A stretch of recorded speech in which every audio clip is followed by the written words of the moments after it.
Kaugnay nga po sa sunog sa bahagi ng Philippine General Hospital ngayong umaga, makakausap po natin si PGH spokesperson Dr. Jonas Del Rosario. Magandang umaga at welcome po sa Balitang Hali.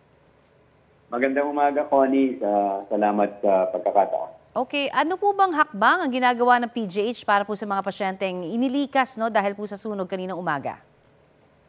Actually, Connie, siyempre nung una nagkaroon ng sunog, maliit na sunog, tapos may usok. Yung sunog actually contain lang siya doon sa, nabanggit nga dun sa balita, sa isang room, sa mezzanine na ginagawang call room ng mga residente natin. Wala naman pong nasunog na kesame, pader, flooring. So mostly po ang nasunog ay mga some office materials po. Aha. Kaya lang may usok.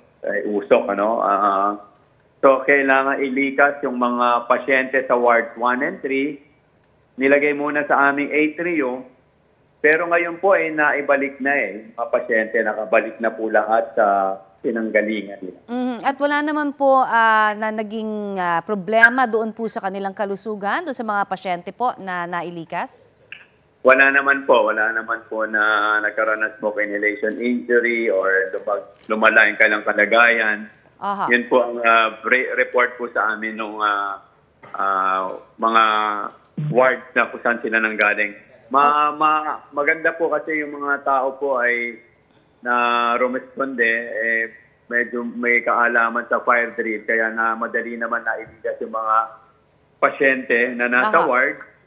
Tapos yung mga pasyente naman po na, kasi po yung lugar na pinagkasunugan, sa likod po ng Ward 1-3, medyo papunta rin po sa OPD yun medyo yung usok po. Kaya nangyari po, for a while, sinara muna po yung OPD at I think sinabihan yung mga pasyente na sarado muna yung outpatient. Pero ngayon po, bukas na rin po ulit yung OPD. So, normal na ang operasyon sa lahat po ng departamento ng inyo pong ospital? Tama po. Okay. Yung pong sinasabi na kanina, hindi naman ganoon kalaki ang naging pinsala. Sabi nyo nga, mga papeles ang mga maaari hong naapektuhan lang. Pero bukod po doon, tinitignan nyo rin ba yung iba pa hong pasilidad? Baka meron na rin kailangan na gawa ng paraan, particularly sa wiring po, dahil medyo matagal na rin ang PGH, di ba? At ilang beses na rin po ito nasunog. Tama. Actually, naalala mo, a few months back, may sunog din sa PGH. Yes. Diba? Actually, sa lugar din na medyo malapit doon.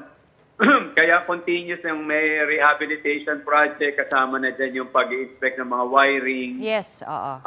So, ongoing po. Actually, yung area na kung saan nasunog ngayon, medyo aayos lang, kare-renovate lang. So, hindi naman mukhang kuryente, parang, kaya iniimbestigahan pa po, tinaalam namin kung bakit biglang nagkaroon ng sunog doon. Sabi ho kanina, parang sa aircon so, luma na rin ba yung aircon? Parang hindi pa po sure hindi pa po yata. We're waiting for the official report po of BFP. Alright, marami po salamat sa inyo pong update sa amin at ingat po sa lahat din po, syempre, ng mga pasyente dyan. Salamat, Connie. Apo, yan po naman si PGH spokesperson Dr. Jonas Del Rosario. Kapuso, para sa mga maiinit na balita, mag-subscribe sa GMA Integrated News sa YouTube. Sa mga kapuso naman abroad, subaybayan nyo kami sa GMA Pinoy TV at sa www.gmanews.tv.